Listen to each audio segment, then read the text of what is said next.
Today, we are going to talk about how I get through some of those busy seasons of life, which to me sounds a little bit funny as a parent of two and under, because every day kind of feels like a busy season of my life. But there are those times where everything just seems to kind of happen all at once and it can get a little overwhelming. So, I wanted to talk about how I'm getting through this crazy, hectic season that we're going through and give some tangible tips on how to make it through.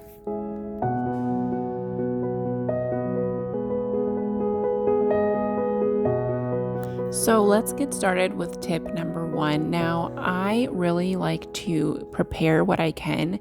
And, sometimes you don't always know that you're going to be approaching a really busy season, but there are things that you can have on hand in case you get into that season without really knowing it. And my favorite thing is freezer meals. Now, I knew we were going to have a super busy week. I ended up working 12 to 13 hours a day on top of trying to pack to move. And having these freezer meals was so important for us and just really helped alleviate some of the stress of getting dinner on the table. And it's not to say that you can't order takeout or anything like that, but that does add up and it does take time to either order, decide on what we're doing, go out and get it, whatever. This was all in our freezer. We just threw it in the oven and it was so helpful to have that on hand, and we definitely appreciated having that. Now, this doesn't always have to come in the form of food. There are other things that you can get on top of. If you have to make appointments, do that the week before. If you have to, make sure your lawn is done or your house is clean, all of that, like you can try and get ahead on some of those things. But that kind of rolls into tip number 2 is that there are things that are going to just fall by the wayside. And that is just something that mentally you have to just accept.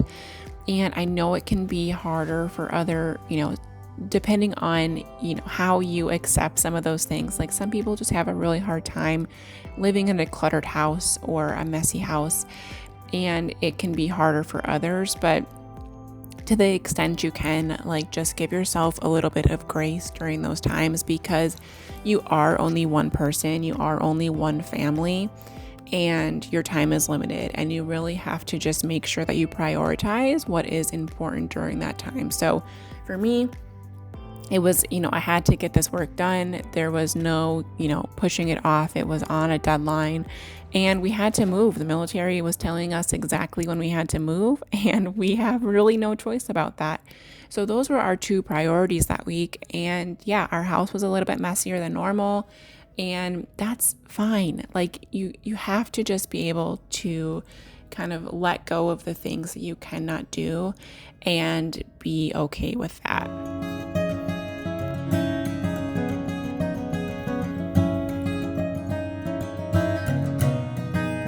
Tip number 3 is know that there are going to be things that you cannot control. And that is really hard for me personally, as I like to plan and I like to just think about all of the different possible things that could go wrong and have plans of attack for that if it does. But there will be things that you just cannot control. And that is just something that you just have to learn to roll with the punches on. And, I think that this is something that has come easier for me with time as I age, just knowing that there are just things that pop up that you don't know are going to happen. And maybe that's just maybe having kids too, that you just have that lack of control generally on some of your schedule and your time and stuff like that. So just remember that in the busy seasons, there are things that are going to happen that you cannot control, and you just have to learn to accept that and find a plan to move forward. And just remember, something that is important for me is that I always try now to think about my reactions to things, both for setting an example for my kids and, if there's things that I'm going to get upset about, I want to think about that rule where it's is this going to matter in 5 minutes, 5 days, 5 years?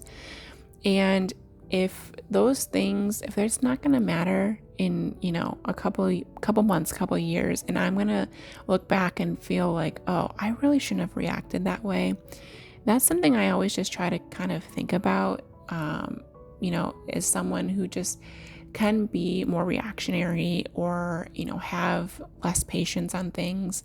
That's just something I like to kind of think back about and think like, how would I, if I could rewind the clock, how would I want to react to this situation?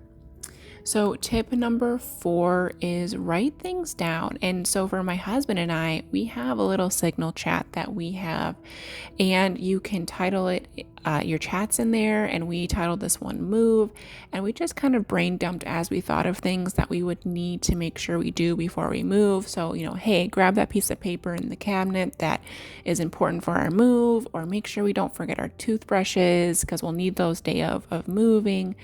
All of those little things that, you can easily forget in the chaos of busy and overwhelm. And for us, like having those little group chats are really helpful for us when we have busy times or there's just specific things that we need to remember. And it doesn't get bogged down in our normal text chain and we have to go searching and looking for it. For us, that really helps us stay in communication and make sure that it's not just on one person to remember all of those little tiny details.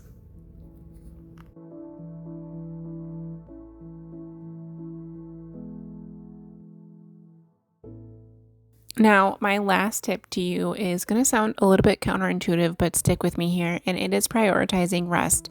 Now, I know we're going to be really busy in this time, and you might not be able to really sit down or, take those breaks that you might want to, but trust me when I say that coming from someone who's a workaholic and has a really hard time resting themselves, when I take those times to just recharge, even if it's for 10 minutes, doing something that just kind of fills my cup a little bit more, it really does help me continue going in those really stressful and busy times, as well as prioritizing sleep. Now, this means obviously, there might be some different sleep patterns if you're in a busy time. Like you might have to be staying up late like I did. I was working, 13 plus hour days. So I was logging back on after the kids went to sleep. So prioritizing rest wasn't necessarily, the easiest thing that I could do, but it also meant that even though I might have wanted to stay up late and watch a little bit of TV or do something else, I prioritized going to sleep so that I could be ready